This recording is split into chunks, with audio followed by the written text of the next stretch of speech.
The Omega's hands had been on Chris's bare skin for less than 30 seconds when the rut hit. Not the muted kind he had been grinding through for a decade. The real thing. A full biological cascade that whited out his vision and turned his fingers into claws against the massage table. The scent did it. Green apple and crushed basil rising off the therapist's hands. He knew that scent. He had spent 3 years memorizing it in high school and 10 years trying to forget it. He had about 90 seconds before his body made the next decision for him. Before we dive in, let me know in the comments where you are watching from. I read every comment. Now, sit back, relax, and enjoy today's story. They met at 15. Luca transferred to Chris's high school at the start of sophomore year. Small for his age, quiet enough that teachers thought he was just shy. He sat in the back of every class and kept his head down and his pen moving because if his hands were busy, they shook less. The heat disorder had started the year before. Most Omegas presented between 13 and 15, and most presentations followed a predictable pattern. A few irregular cycles, some discomfort, then stabilization into a rhythm that could be managed with standard suppressants and a decent calendar app. Luca's presentation did not follow the pattern. His heats came without warning. No cycle, no trigger he or his doctors could find. They arrived like weather. One morning, he would wake up fine. The next, he would be on the bathroom floor with a fever of 103, his scent blasting through whatever suppressant he was taking, his body shaking with a demand that had no schedule and no off switch. Worse than the heats were the mood shifts. The disorder did not just mess with his body, it messed with his head.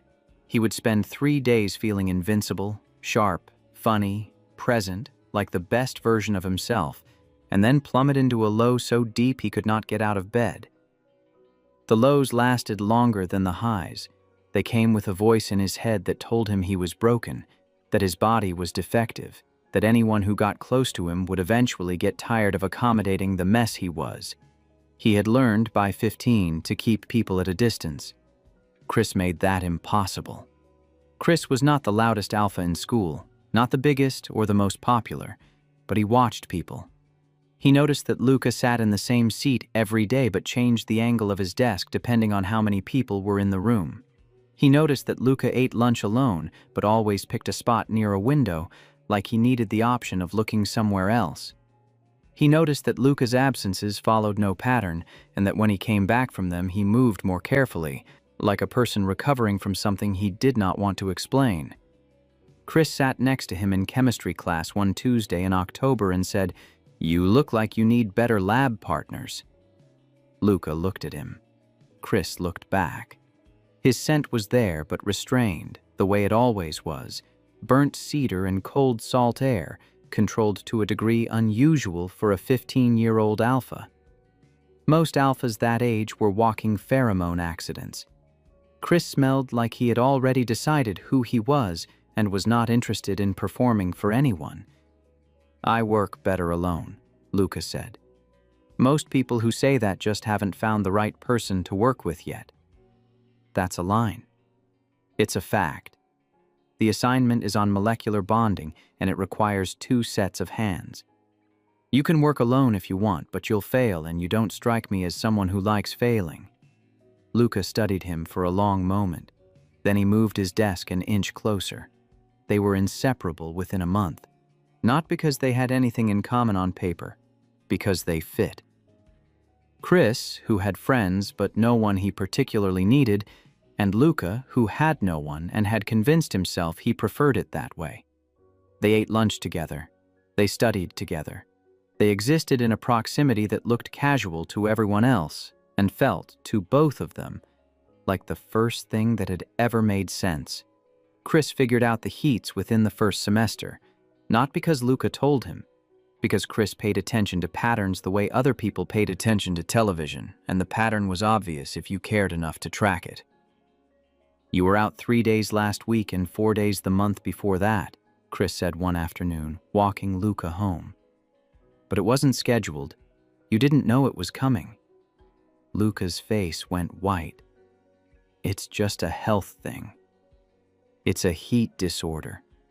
You have irregular cycles that don't respond to standard suppressants, and when they hit hard enough that you can't leave your house. How did you? I pay attention. Chris's voice was quiet, flat, like he was reporting the weather. You don't have to tell me about it if you don't want to, but you should know that I noticed, and I'm not going anywhere. Luca stopped walking. He stood on the sidewalk with his backpack straps cutting into his shoulders and his eyes burning. Everything in him was screaming to push this person away before it was too late. Before Chris got close enough to see what was really going on and decided it was too much. He did not push him away. They started dating that winter. Junior year. Slowly. Through shared silences and study sessions that lasted too long, and the gradual, terrifying process of letting someone see the parts you normally kept hidden. Chris learned the rhythms of Luca's disorder, even though there were no rhythms to learn. He learned that the highs made Luca talkative and affectionate and full of plans he would never follow through on. He learned that the lows made Luca disappear, not physically but emotionally, retreating behind a flatness that looked like indifference but smelled, to Chris's alpha senses, like pain. He learned that the transitions were the worst. The drop from a high to a low could happen in hours, and during the fall Luca said things he did not mean, cruel things, designed to make Chris leave before the low got bad enough to be witnessed. Chris did not leave. He sat through the cruel things and waited. He brought food when Luca forgot to eat. He texted good morning every day without exception, even when the response was nothing for days. He was, at 16 and 17 and 18, more patient than most adults would ever manage, because he had decided early and completely that this omega was his, and the disorder was part of the package, and the package was worth it. What he did not know, what neither of them knew, was why his patience felt so natural. Why his alpha instincts, which should have been confused and frustrated by an omega whose scent signals were chaotic and unpredictable, instead locked onto Luca's biology and refused to let go. Chris's rut, which had started normally at 14, had quietly synchronized with Luca's irregular cycles by the time they were 17. Not on a schedule. In response. When Luca's heat hit, even from across town, Chris felt the pull. His body treated Luca's chaos as a signal, not as noise. They were fated mates. The recognition had happened so gradually, embedded in years of proximity rather than a single dramatic moment, that neither of them identified it. But their bodies knew. Luca knew something else too. He knew that if they had sex during one of his uncontrolled heats, the biological drive would be too strong. Chris's alpha instincts would push toward claiming, toward biting the scent gland, and in the chaos of a heat that intense with a fated alpha present, neither of them would have the willpower to stop it. The bond would form. Permanent. Irreversible. And Luca was not ready for permanent. Not because he did not love Chris. He loved Chris so much it made him sick, because he was certain, down to his cells, that he did not deserve it back, because the disorder was getting worse. Senior year, the cycles shortened, the lows deepened. He started having intrusive thoughts during the drops, not just sadness, but a corrosive, insistent voice that told him he was poisoning Chris's life.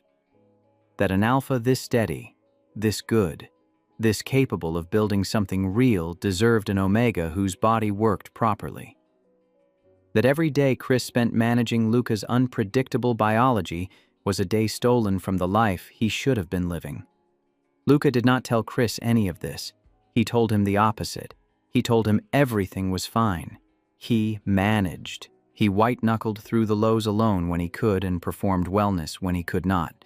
And he avoided sex with an escalating series of excuses that Chris accepted, because Chris trusted him. After graduation, Chris brought up bonding.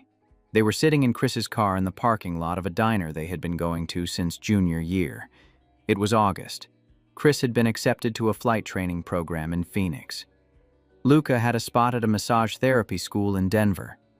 Their lives were about to diverge, and Chris wanted to close the distance before it opened. "I want to bond with you," Chris said. Direct, no buildup. He identified what he wanted and said it, because anything less felt like wasting time. Luca's hands went cold in his lap. We've been together for 3 years. I know your cycles are difficult. I know your body doesn't do what other Omegas' bodies do. I don't care. I want to bond with you and build a life with you and figure the rest out as we go. Every word was true. Every word was precisely what Luca wanted to hear. And every word made the voice in his head louder. He will spend his life taking care of you.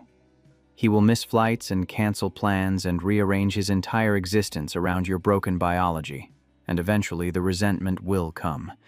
And when it does, it will destroy both of you. I can't, Luca said. Chris's expression did not change. He processed before he reacted. Always had.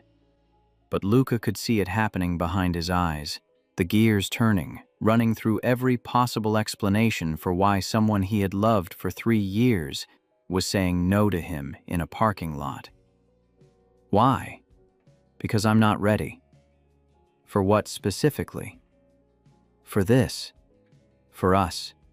For permanent. We've been together for 3 years. What changes with a bond that isn't already true? Everything. Everything changes because right now you can leave. Right now, if I get too hard to love, you can walk away and find someone whose body doesn't betray them every few weeks. But if we bond, you're trapped, and I won't do that to you. He did not say any of that. He said, I just can't, Chris. Please don't make me explain. The silence that followed lasted 2 full minutes. Luca counted. He counted because if he did not count, he would cry. And if he cried, Chris would comfort him. And if Chris comforted him, Luca would take it all back and let the bond happen and hate himself for it for the rest of his life. Is this about someone else? Chris asked. Even. Clinical. Not jealous. He was running through explanations, trying to find one that made the math work. No, there's no one else. There could never be anyone else. Then I don't understand. I know.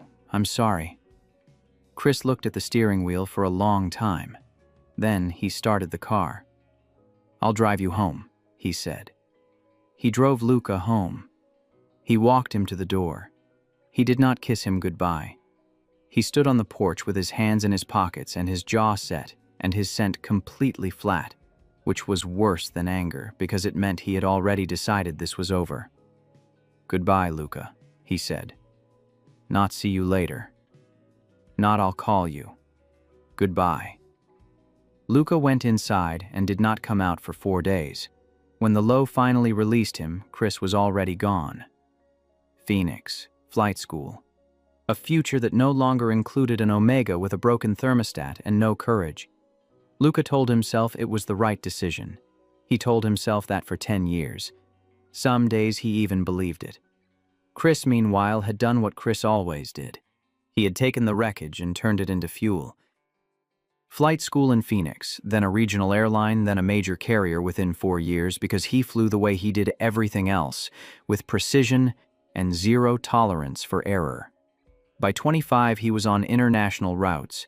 By 28, he was a senior first officer pulling long hauls to Tokyo, Frankfurt, and Dubai, with a salary that put him in a 2-bedroom condo in Cherry Creek, a leased Audi in the garage, and a bi-weekly appointment at the Ivory Stone Wellness Center that his airline's health benefits covered. He did not need the massages. He liked them.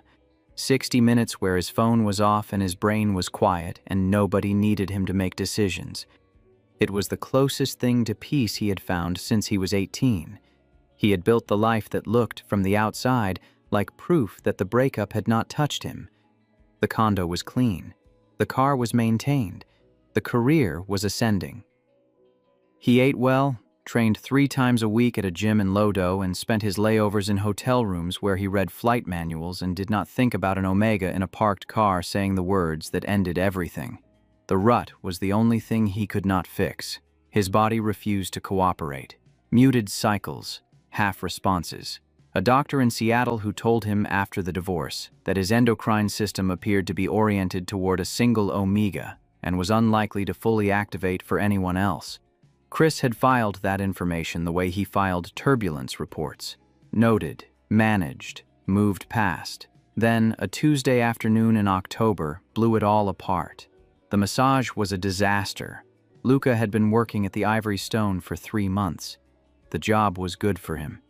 Better than any job he had held before, because it asked him to pay attention to someone else's body for an hour at a time. And when he was paying that kind of attention, his own brain went quiet. Not fixed. Quiet. Enough to function. Enough to feel competent. Enough to forget for 60 minutes that his body ran on rules nobody had written down. He had built a system over the decade. A good psychiatrist. Medication for the mood cycles that actually worked, most of the time. Separate suppressants for the heats. Breathing exercises he did every morning whether he felt like it or not. He was not cured, he was managed. And on his good days he was more than managed. He was genuinely good at what he did, and the clients who came back to him by name were proof of that. He did not look at the appointment book before his 2 o'clock. Gwen was out. The front desk had reassigned her clients. Luca took the file without checking the name because names did not matter. Bodies mattered. Tension patterns mattered. Pressure in tissue and the mechanical reality of muscles that needed to release. He opened the door to treatment room 4, and the scent hit him before he processed the shape on the table. Burnt cedar, cold salt air. And underneath, a thread of black tea so faint it could have been imagination. Luca's hand tightened on the doorframe. His vision narrowed. His heart, which had been calm and professional 30 seconds ago, slammed into his ribs hard enough that he felt it in his teeth. His scent gland, suppressed by medication and years of discipline, swelled against his collar. The man on the table was face down. Broad shoulders, dark hair cut short. Well-maintained body, the kind that came from discipline rather than vanity. Luca could read the tension from the doorway. Tight through the lower back. Cervical spine holding left. Rhomboids locked. Nothing unusual. Nothing that explained why his hands had gone cold. He could also read the scent, every molecule of it, because his body had spent 3 years memorizing it and 10 years failing to forget it. Professional. Be professional. He does not know it is you. You can get through this.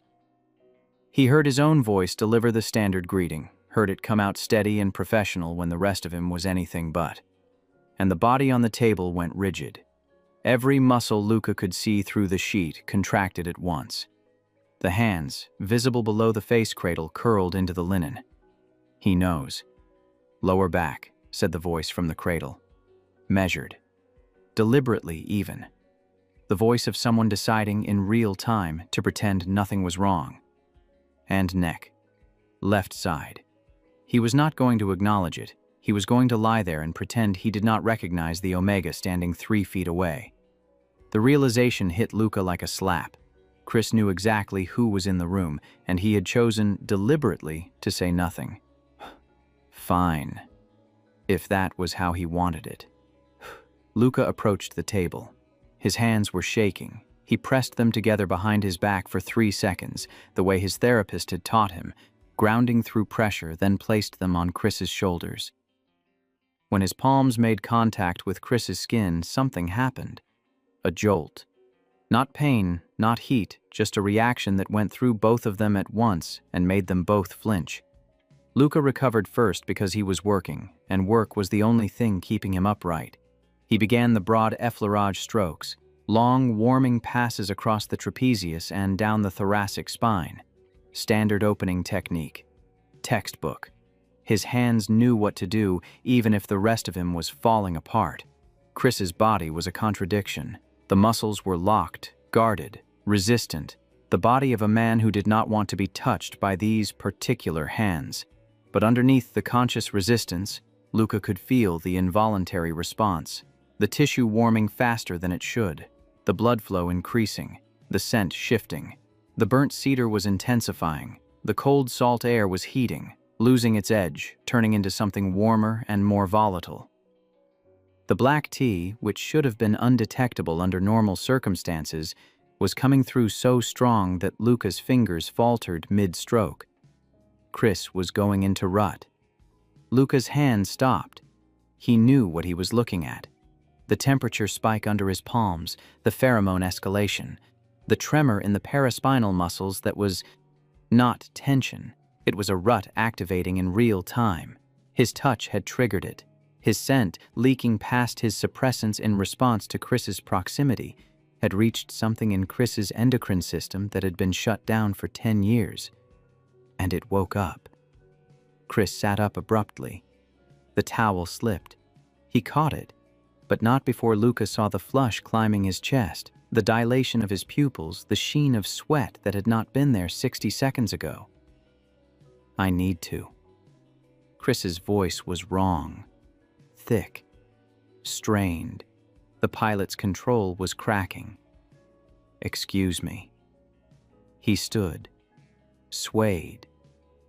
Caught himself on the table edge and walked out of the treatment room without looking at Luca, heading for the private changing area at the end of the hall.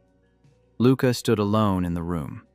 Chris's scent was everywhere, saturating the air, clinging to the sheets, filling his lungs with every breath. His own body was responding. The green apple in his scent was sharpening, the basil intensifying, and the honey that only surfaced when his guard was truly down, was bleeding through his suppressants with a sweetness he had not produced in years. He looked at his hands. They were still warm from Chris's skin. He must be disgusted, Luca thought. The thought arrived with the familiar authority of the voice that had lived in his head since he was 14. He felt me touch him, and his body recoiled. He had to leave the room because my hands on him were that revolting. 10 years, and I am still the broken omega he had to get away from. The spiral was starting. He could feel it.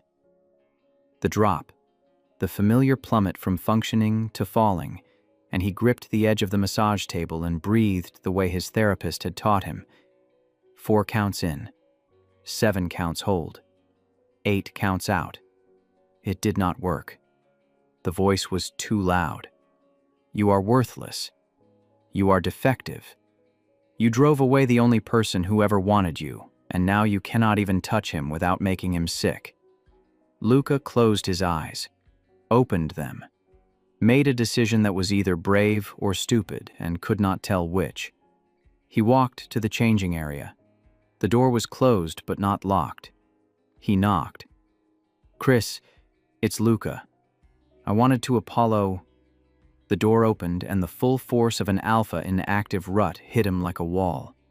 Chris was standing just inside, one hand braced on the locker, the other gripping the door frame. His eyes were blown black. His chest was heaving.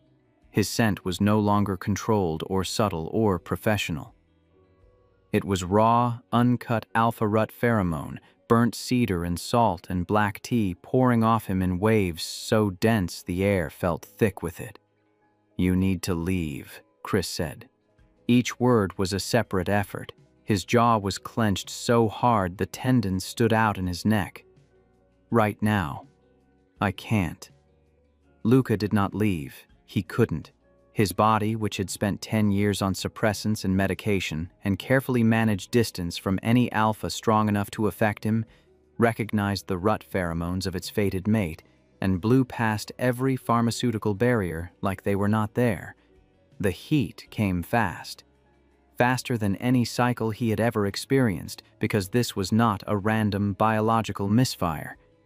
This was a targeted response.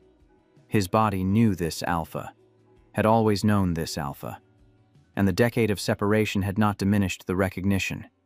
It had compressed it, stored it, and now it was releasing all at once.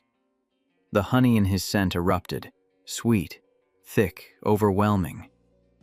It hit Chris's rut-activated system, and the last thread of his control snapped.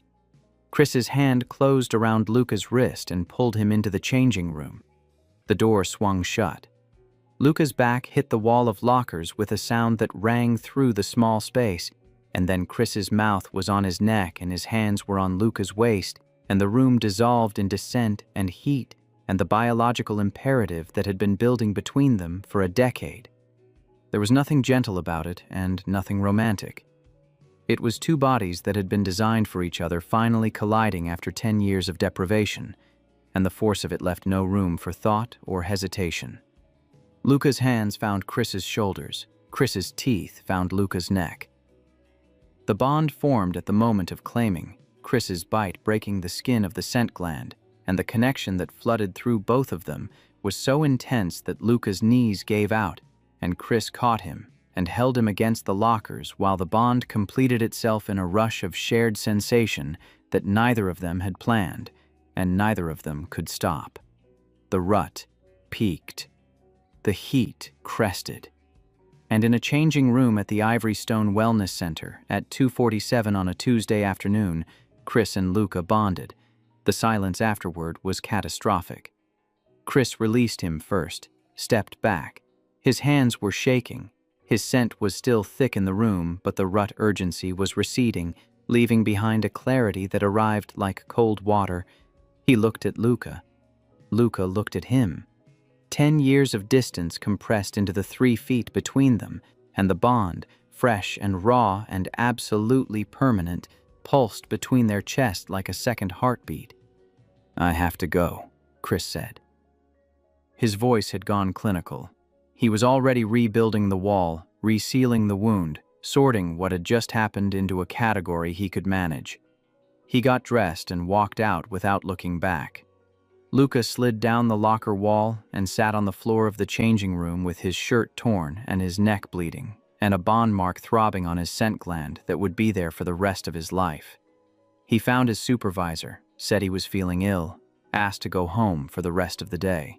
The supervisor looked at the mark on his neck and the state of his clothes and asked no questions. Luca drove home on autopilot, parked, walked into his apartment, locked the door, sat on the floor of his shower with the water running and the bond pulsing in his chest, transmitting fragments of emotion that did not belong to him. Anger. That was what Chris was feeling. Cold, structured, furious anger. Not at Luca, at himself, at his own body for betraying him. At the biological system he had thought he had under control, finally proving that it had never been under control at all. Luca closed his eyes and let the water run, and felt the precise shape of Chris's resentment pulsing in his own chest. A borrowed anger that tasted like iron and added it to the evidence he had been collecting since he was 14 that he ruined everything he touched. On the other side of the city, Chris sat in his condo and stared at the ceiling while his rut receded and the bond settled into his nervous system, and his body, after a decade of running on empty, felt complete. He hated it. He hated that his rut, which had been functionally dead since Luca left him, which had produced nothing but muted, unsatisfying half-cycles for an entire decade, which had failed to respond to his ex-wife or anyone else, had roared back to full force the instant Luca's hands touched his skin. He hated that the bond felt good. That the anger and the betrayal and the years of building a life without this Omega were all apparently irrelevant to his biology, which had decided at 15 and never reconsidered. He pulled out his phone, stared at it, put it down. Something reached him from Luca's side. Not anger, something worse. A deep, familiar darkness that Chris recognized from years of sitting next to it in high school, waiting for it to pass. The low. Luca was in a low, and even across the city. Even through 10 years of distance and a wall of resentment, Chris's alpha instincts responded to it with a protectiveness so fierce it made his chest ache. He picked up the phone again, put it down again. He was not going to call. He was not going to reach out. He was not going to let a biological accident in a changing room undo a decade of carefully constructed independence. The bond pulsed. The darkness on Luca's side deepened. Chris pressed his palms against his eyes and breathed through his teeth and did not call. If you're enjoying the story, drop a comment and let me know where you're listening from. I read every single one. All right, let's get back to the story. 3 days passed. The bond did not care about their feelings. It operated on its own schedule, transmitting whether they wanted it to or not. Chris felt Luca's lows like weather coming in, pressure changes in his chest that corresponded to nothing in his own emotional landscape. He would be reviewing flight schedules or eating dinner or trying to sleep, and a wave of something bleak and heavy would roll through the bond, and he would know that Luca was struggling. He had not asked for that knowledge. He could not give it back. Luca felt Chris's anger like a constant low-grade burn, not explosive, controlled. Chris did not do explosive. He did methodical, sustained, principled resentment, and it came across the bond with the consistency of a signal tower. Luca went to work. He took clients. He kept his collar high to cover the bond mark and told the front desk he had a skin condition. He smiled when he was supposed to smile. He had been doing that since he was 14. He was good at it. On the third night, he was lying in bed feeling the bond pulse and thinking about how strange it was to be connected to someone who did not want to be connected to you when his phone buzzed. Unknown number. A text. "I am outside your building. Come down." Luca stared at the screen. He had not given Chris his address, but the Ivory Stone kept client records, and Chris was the type of person who would find what he needed to find. He went downstairs. Chris's Audi was in the lot. Black. Clean. Not a speck of dust on the dashboard. That was Chris.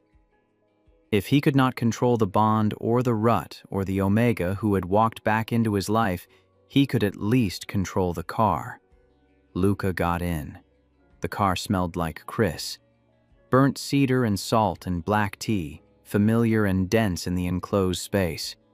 The warmth that flooded Luca's chest was not the heater, and neither of them mentioned it. Chris drove without speaking. Luca did not ask where they were going. The silence felt correct, like they needed to be in the same space before they could be in the same conversation. He drove them to a restaurant.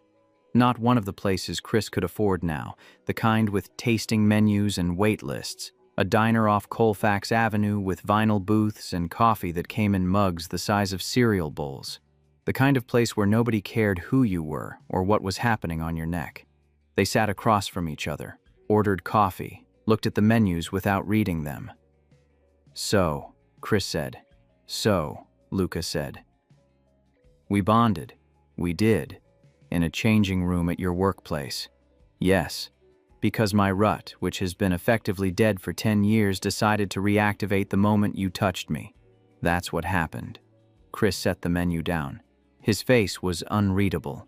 Luca had always hated that about him and also loved it. Chris thought before he spoke, ran the numbers, assembled his position. You never knew what he was thinking until he had already finished thinking it. "I have a daughter," Chris said.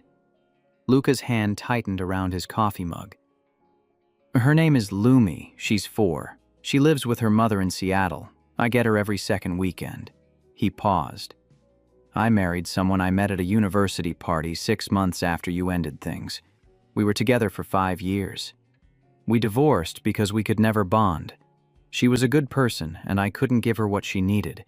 And the reason I couldn't give her what she needed is currently sitting across from me in a diner." Luca's throat closed. "I don't say that to hurt you," Chris continued. "I say it because we're bonded now, and you're going to find out about my life whether I tell you or not, and I would rather you hear it from me than feel it through the bond in fragments." "I'm sorry," Luca whispered. "For which part?" "For all of it." "That's not specific enough."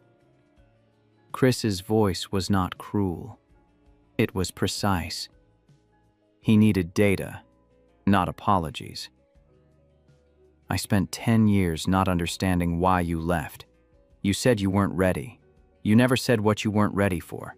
You never gave me a reason that made sense." The coffee arrived. Neither of them touched it. "I need a reason, Luca. I needed one 10 years ago, and I need one now. Because my body just bonded with you against my conscious will. And if I'm going to figure out what to do about that, I need to understand what happened." Luca looked at the coffee, at the table, at the window, at everything except Chris's face. "Not tonight," he said. "When?" "I don't know. Soon. But I can't do it in a diner. I can't do it when I'm—" He stopped. The drop was coming. He could feel it at the edges, the familiar tilt of the ground, the volume on the intrusive thoughts creeping up. If he tried to explain the disorder now, in this state, it would come out wrong. It would sound like an excuse, and Chris did not tolerate excuses. Chris studied him across the table. He could feel it even without trying. Luca's struggle, the approaching low, the desperate effort to hold it together in a vinyl booth at 9:30 on a Thursday. Something shifted in Chris's expression. Not softening. Recognition. He had seen this before, had sat next to it for 3 years in high school, had learned its rhythms and its warning signs and this specific silence, the one that was different from all of Luca's other silences. "Eat something," Chris said. "I'm not hungry." "You haven't eaten today. I can feel it through the bond. Your blood sugar is low and it's making the drop worse." He flagged the waitress. "2 orders of the breakfast plate. Scrambled eggs, toast, whatever fruit you have. Chris, eat. Then I'll drive you home. We can talk when you're ready." The food came. Luca ate because Chris told him to, and because the bond was still new enough that the Alpha's directive carried biological weight, and because somewhere underneath the resentment and the awkwardness and the 10 years of damage, the simple act of Chris noticing that he had not eaten and making sure he did was so familiar it made his chest hurt. Chris drove him home, walked him to the building entrance, stood on the sidewalk with his hands in his pockets, the same posture he had used 10 years ago on a porch after a goodbye that was supposed to be permanent. "I'll come back Friday," Chris said. "Same time. You don't have to. We're bonded. My rut is reactivating for the first time in a decade, and the cycles are coming faster than normal because of the new bond. Proximity to you is the only thing that keeps them manageable. This isn't optional. For either of us." The pragmatism of it should have stung. It did not. Because Luca had spent 10 years around alphas whose biology never reacted to his. Not a flicker. Not a twitch. And here was Chris, resentful and closed off and still showing up because his body would not let him stay away. "Friday," Luca said. Chris nodded once and left. Luca went upstairs and lay on his bed and felt the bond transmit Chris driving away, the distance increasing, the signal dimming but never disappearing. A constant low hum in his chest that said, "He is there. He is alive. He is yours whether he wants to be or not." For the first time in years, the low that followed was not as deep as he expected. Friday came. Chris came with it. He picked Luca up at the same time, drove to the same diner, ordered the same breakfast plate even though it was 9 at night, because Luca had not eaten again. And Chris could feel it, that hollow ache in his own stomach that did not belong to him, and the pattern was already establishing itself. They talked, carefully. Not about the bond or the breakup or the decade between. About the surface. Chris talked about flying. The mechanics of it. How the cockpit felt during a long-haul crossing. 12 hours of instruments and procedures and the solitude of being responsible for 300 lives while sitting in a box at 40,000 feet. Precise. Unsentimental. But Luca could hear underneath the language what Chris was actually saying. He had found a profession that matched his temperament. A job where control was not just preferred, but required. Where emotional detachment was an asset. Where a man who had always processed internally could sit in silence for hours and call it work. Luca talked about massage therapy, how he had found it by accident through a physical therapy program he had enrolled in during a good stretch. How the work demanded presence, full attention to the body under his hands, and the concentration left no room for the noise in his head. How the focus on someone else's body gave his own mind a break from monitoring itself. "It helps," Luca said. "The work. It's not a fix. Nothing is a fix. but it helps." Chris looked at him. He could feel something unspoken on Luca's side, pressing forward. A weight. An almost confession. A sentence forming somewhere behind Luca's careful phrasing that was not ready to come out yet. "Okay," Chris said. He did not push. He did not retreat. He just drank his coffee and let Luca take his time. They went back to the diner the following Tuesday, then Thursday. Then the next week it was 3 times, because Chris's rut cycled again, and the proximity to Luca was the only thing that regulated it, and the biological necessity created a schedule that looked, from the outside, exactly like 2 people choosing to see each other. The conversations deepened, not in leaps, in slow, cautious increments, the way you test weight on a surface you are not sure will hold. Chris told Luca about the marriage. Not with bitterness. He had already taken the marriage apart in his head, examined every piece, and filed the conclusions. He talked about it the way he talked about a mechanical failure after a flight review. Here is what happened. Here is why. Her name was Priya. She was a beta. We met at a party during my 2nd year of flight school. She was kind and stable and uncomplicated, and I think I chose her because she was the opposite of everything that hurt me.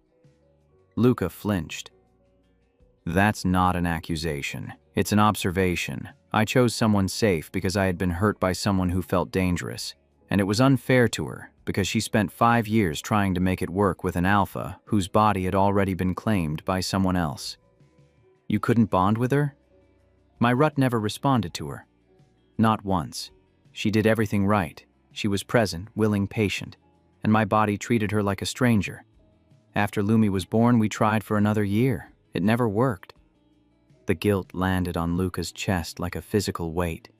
Through the bond, Chris felt it. "Stop," Chris said. "I can feel you blaming yourself." "I am blaming myself. Your heat disorder and my rut dysfunction are connected to the fated bond. Neither of us knew that at 18. You did not cause my marriage to fail. My biology did. And the biology was set before either of us made any choices." It was the most generous thing Chris had said to him since the reunion, and Luca recognized it as such, and also recognized that Chris had said it partly because Luca's guilt was hitting him at a volume that was physically uncomfortable for both of them. "Tell me about Lumi," Luca said, because he needed the conversation to move somewhere that was not his own inadequacy. Chris's face changed, not dramatically.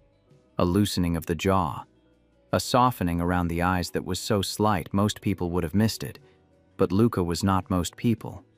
Luca had spent 3 years memorizing this face, and he caught the shift like catching a dropped coin. "She's 4.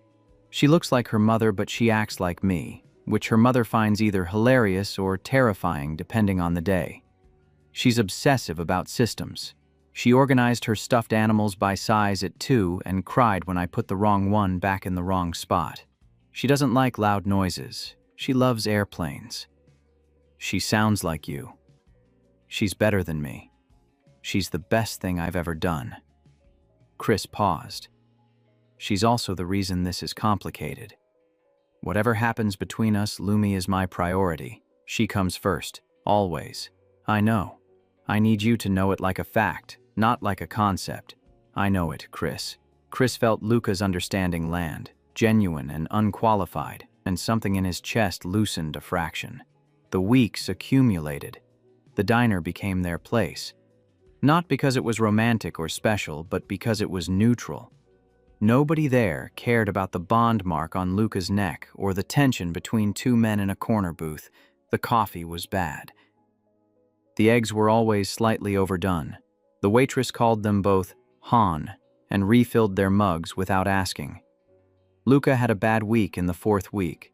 3 days of the low, the kind that made getting out of bed feel like swimming through concrete. He went to work because he had to. He smiled at clients because the job required it. He came home and lay on the floor and knew that somewhere across the city, Chris was sitting with Luca's misery in his own chest, unable to fix it, unable to ignore it, and probably furious about both.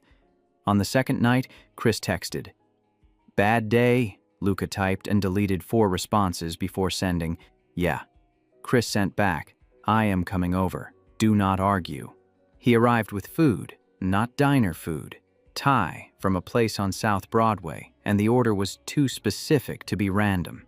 He had been paying attention to what Luca ate. He let himself in because Luca had given him the door code the previous week in a moment of practicality that had felt, looking back, like a larger surrender. He found Luca on the couch in the dark, not crying, not dramatic, just still, the way Chris remembered from high school. The stillness that meant the volume on the internal voice was turned up so high there was no room left for movement.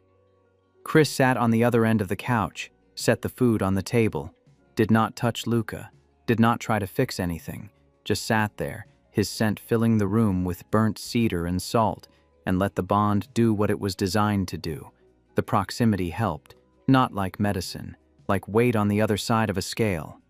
Chris's alpha pheromones, calibrated by biology for this specific omega, did what no pharmaceutical had ever managed. They gave the chaos a reference point. "I should have told you," Luca said. It came out in the dark, unprompted, like something he had been holding in his throat for 10 years and could not carry anymore. Chris waited. "In high school, I should have told you what was happening. What the disorder actually was. What it was doing to me." "What was it doing to you?" Luca told him. Not the clinical version, not the version he gave his psychiatrist, organized and labeled and presented in the third person. The real version. The one that lived inside his body. He told Chris about waking up on the good days feeling like he could do anything, like the world was bright and manageable and his, and knowing even while he felt it that the brightness was borrowed, that his body would take it back within days and charge interest. He told him about the bad days, the ones where getting dressed felt like a negotiation and leaving the apartment felt like a war, and the voice in his head narrated a running list of reasons he did not deserve the air he was breathing. He told him about the heats that came without warning and wrecked whatever stability he had managed to build, leaving him feverish and vulnerable and furious at a body that refused to follow its own rules. He told Chris about the night he decided to end things, how the low had been building for a week, how Chris had brought up bonding at the worst possible moment, when the voice was loudest and the certainty that he was poisoning Chris's life was total. How the decision had felt in the moment, like the only selfless thing he had ever done. "I thought I was saving you," Luca said. His voice was raw. "I thought if I left, you would find someone whose body worked, someone who wouldn't cost you your whole life just to maintain." Neither of them spoke for a long time after that. "You made that decision for me," Chris said. His voice was quiet but precise. Each word placed deliberately. "You decided what I could handle without asking me. You presented it as a breakup instead of what it actually was. What was it actually? You were scared. You were in pain. And instead of letting me help, you ran." The accuracy of it cut deep enough that Luca's breath caught. "I've spent 10 years being angry at you for leaving," Chris continued. "And I just now realized I should have been angry at myself for not seeing why. It wasn't your fault. I was your partner.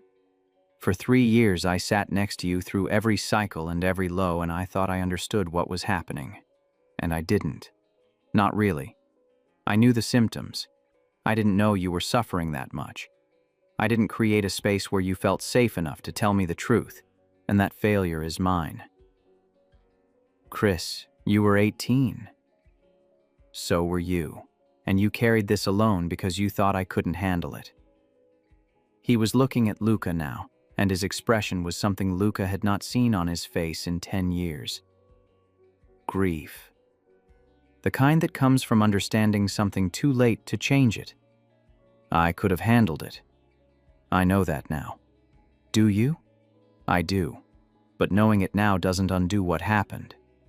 No, Chris agreed. It doesn't. They sat in the dark while the Thai food cooled on the table and neither of them spoke, and the silence held everything they could not say yet. Then Chris reached across the couch and put his hand on Luca's. Palm down, warm. The contact was simple, and Luca felt what Chris could not bring himself to say out loud. Not forgiveness, not yet, but the willingness to reconsider, the admission that maybe the story he had been telling himself for 10 years was missing a chapter. Luca turned his hand over and held on. They stayed like that until the low passed. And when it did, when Luca's breathing steadied and his scent stopped carrying the sharp edge of distress, Chris got up and heated the food and told him to eat. And Luca ate, and neither of them mentioned that this was the first time in 10 years that Luca had not gone through a low alone. The visits became regular. Not dates, not reconciliation. Something that existed in the space between obligation and choice. Chris came over after his flights. Luca texted him when the lows were coming, not because Chris asked him to, but because the bond made, hiding it pointless, and the effort of pretending was exhausting. Chris noticed something. The lows, which had been hitting Luca 3 or 4 times a month, began to space out. The interval stretched from 5 days to 7, then to 9. The intensity moderated. The drops were still real, still hard, but the floor was higher. The recovery was faster. He asked Luca's psychiatrist about it during a joint appointment that Luca had agreed to with visible reluctance and quiet relief. Fated bond pheromone regulation, the psychiatrist said. It's documented but rare, because confirmed fated pairs are rare. The alpha's pheromone profile acts as a biochemical anchor for the omega's endocrine system. It doesn't cure cyclical dysregulation. It provides a baseline. Think of it as the difference between navigating with a compass and navigating without one. The terrain is the same, but with the compass you don't get lost as often. Chris looked at Luca. Luca was staring at his hands. You knew this, Chris said. I found out 2 years ago. My doctor mentioned it during a medication review. That fated bonds had stabilizing effects on omega heat disorders. Luca's voice was quiet. I didn't know who my fated mate was. I just knew that whoever they were, they could have helped me where medication kept falling short, and I had already walked away from them. Neither of them said anything for a while after that. The math was ugly. For 10 years, Luca had been managing his disorder alone, without the biological support system that his body was designed to receive from a specific alpha. An alpha who had been equally deprived, suffering through muted ruts and a failed marriage because his body refused to function without the omega it had chosen. They had both been incomplete. And the incompleteness had cost them both more than either of them had understood until now. 2 months after the bonding, Chris took Luca to meet Lumi. It was not planned as a grand gesture. It was Chris's weekend with Lumi, and the logistics of keeping Luca separate from that part of his life were becoming impractical. The bond made extended separation uncomfortable for both of them. Chris explained this with data, because Chris explained everything with data. Lumi is perceptive. She will notice your scent on me regardless of whether you're present. She's already asked why I smell different. Introducing you is more practical than continuing to avoid it. You want me to meet your daughter because it's practical? I want you to meet my daughter because she's the most important person in my life, and you're bonded to me, and those two facts need to coexist. The practicality is a bonus. That's the most romantic thing you've ever said to me. I'm not romantic, I'm logical. I know. That's what makes it romantic. Lumi was 4.5 and exactly as Chris had described. Small, serious, organized. She had Chris's dark eyes and someone else's softer features, and she looked at Luca from behind her father's leg the way Chris looked at a problem. Assessing, categorizing, deciding whether this new variable belonged in her system or not. You smell like apples, she said. I do, Luca agreed. Daddy smells like campfire. He does, She considered this. You smell good together. Luca looked at Chris. Chris's expression had not changed, but Luca felt something crack open in the man's chest as if it were his own, something warm and raw and terrified. Chris was afraid, not of the meeting, of what it meant, of what it would mean to Lumi if this worked and what it would mean to all of them if it did not. Do you want to see my airplanes? Lumi asked Luca. I would love to see your airplanes. She led him by the hand to her room. Everything was sorted. Stuffed animals by size on the shelf. Books by color on the desk. Shoes paired at the door. Luca smiled and his chest hurt at the same time, because this child was so completely Chris's daughter that looking at her room was like reading a blueprint of the man he had lost and found. Chris stood in the hallway and watched them go. Through the bond, Luca felt his terror and his hope tangled together, and he understood the full weight of what Chris was risking by letting him into this. The afternoon was good.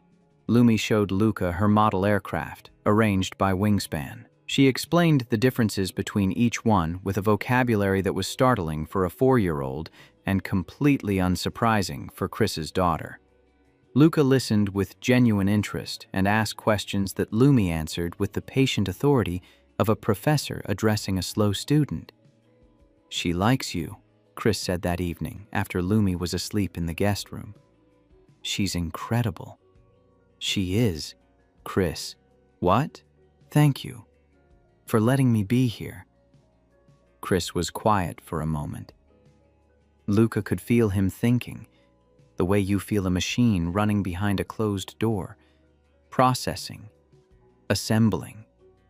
I'm not going to pretend the last 10 years didn't happen, Chris said. I married someone, I had a child, I built a career. I learned to function without you, and those things are real and they matter. But I also spent 10 years with a body that refused to work properly because it was waiting for you. And now that you're here and the bond is real, and I know why you left, I can't keep treating you like the person who hurt me when you were actually the person who was hurting. Luca's eyes burned. I'm not saying I forgive you. I'm saying I understand. And understanding is where forgiveness starts. That's enough, Luca said. That's more than enough. Chris put his arm around Luca's shoulders, not because the bond was pulling, not because proximity was required, just because he wanted to. Luca leaned into it and felt that Chris was not relaxing so much as deciding to. Lowering the wall one brick at a time, they sat together. The television was on. Neither of them watched it. Luca fell asleep against Chris's shoulder, and Chris sat in the dark with a sleeping Omega on one side and a sleeping daughter in the next room and felt, for the first time since he was 18, like all the necessary pieces of his life were in the same building. The months that followed were not clean. Nothing about them suggested the tidy arc of a love story. They were messy and incremental, marked by setbacks that tested the fragile structure they were building. Luca had a bad episode in November, 3 days of the deepest low he had experienced since the bonding. Chris stayed with him through it, not because the bond required it, because he chose to. He brought food. He sat in the room. He did not try to talk Luca out of the low, because he had finally learned that the low was not something Luca chose and was not something that words could fix. It was weather. You sat through it. You kept the person dry. On the third day, when the low released and Luca surfaced into something like normalcy, he found Chris asleep in the chair beside his bed, still in his airline uniform, flight bag on the floor. You came straight from the airport, Luca said. I felt it through the bond at cruising altitude. I had the first officer land. You let someone else land your plane? My Omega was in crisis. He said it flatly, like it was the most obvious priority calculation in the world. The plane was fine. Luca stared at him. Then he started laughing. It was wet and tired, and the first real laugh he had produced in 3 days, and Chris felt it land in his own chest, like warmth returning to a cold room. You're insane, Luca said. I'm consistent. They had their first real fight in December, about Lumi's mother. Chris's ex had called during one of his visits to Luca's apartment, and the conversation had been tense, audible through the walls, and afterward Chris had gone quiet. The bond read it as shame. "She's not happy about the bond," Luca said. "She's not happy about a lot of things. She has a right to be upset. You were married to her. You have a child together, and now you're bonded to the person who was the reason your marriage never worked. You weren't the reason." "Chris, be honest." The silence was longer this time. "My inability to bond with her was the reason. You were the cause of the inability. There's a distinction." "Not to her, there isn't." "No, not to her." They argued about boundaries, about Lumi, about whether Luca had any place in decisions involving Chris's ex and his custody weekends, about whether Chris's instinct to keep those parts of his life separate was protection or exclusion. The fight was not loud. Neither of them were loud fighters. It was precise and conducted through a bond that made hiding emotions impossible. They did not resolve it that night. They resolved it over the course of a week, in fragments, through texts and phone calls, and one long conversation at the diner, where they both said things that were uncomfortable and necessary and true. "I'm going to mess this up sometimes," Luca said during the resolution. "Not because I want to, because my brain lies to me about what I deserve. And sometimes I believe it. And when I believe it, I make decisions that protect you from me, instead of letting you decide what you can handle." "I know," Chris said, "and I'm going to shut down when I should be talking. Because my instinct when something hurts is to process it alone and present conclusions, and that makes you feel excluded." "It does. I'll work on it." "So will I." They shook on it, which was absurd and exactly right, because Chris treated agreements like contracts, and Luca had learned that honoring that was more meaningful to him than any grand romantic gesture. Spring came. Luca's episodes had spaced to twice a month, which his psychiatrist called remarkable and attributed to the combination of medication, therapy, and consistent fated bond regulation. The lows still came. They would always come. But the anchor held. Chris's scent, his proximity, the pulse of the bond, gave Luca's system a reference point that medication alone had never provided. Chris's rut had normalized. Full, regular cycles that his body managed without crisis. His flight physicals improved. His doctor noted lower cortisol, better sleep, cardiovascular markers returning to healthy ranges.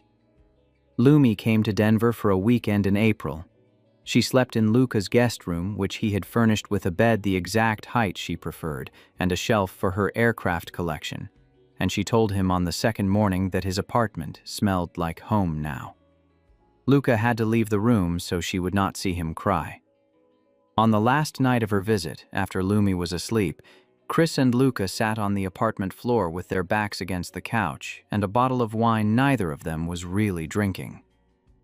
"I regret it," Luca said, "leaving you. Every day for 10 years. I regretted it. I know.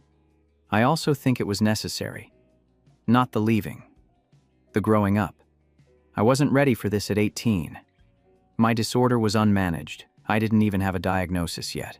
I would have bonded with you and then destroyed both of us trying to pretend I was fine." "Probably," Chris agreed, and the honesty of it made Luca laugh. "You're supposed to say, no, we would have figured it out. We might have. We also might not have. I was 18 and arrogant, and I thought loving you hard enough would fix everything, and that's not how chronic conditions work. You needed a psychiatrist and medication, and a decade of learning to manage your own biology. I needed to learn that control and care are not the same thing. When did you learn that?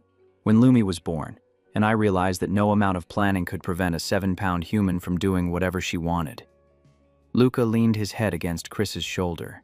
The bond hummed between them, and for once neither of them was fighting it or analyzing it or bracing for what came next.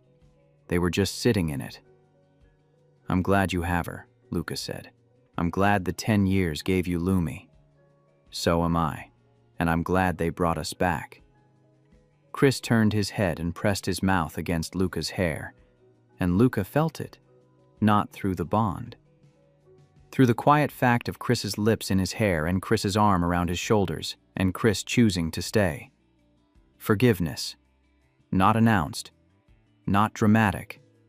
Just there, woven into the ordinary air of a Tuesday night. "Same time Friday?" Chris said. Luca smiled against his shoulder. "Same time Friday."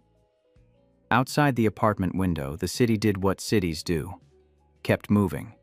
It had no opinion on the two men in the fourth-floor apartment, or the bond between them, or the years it had taken to get here.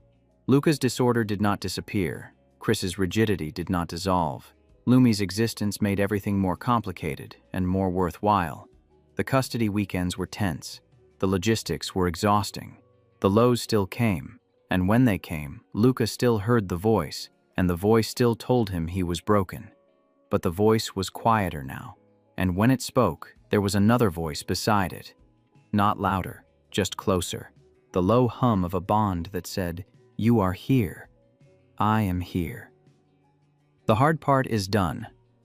And Friday kept coming. The end. Thank you for listening. If you enjoyed the story, tell me your thoughts in the comments. I'd love to hear from you. Until next time.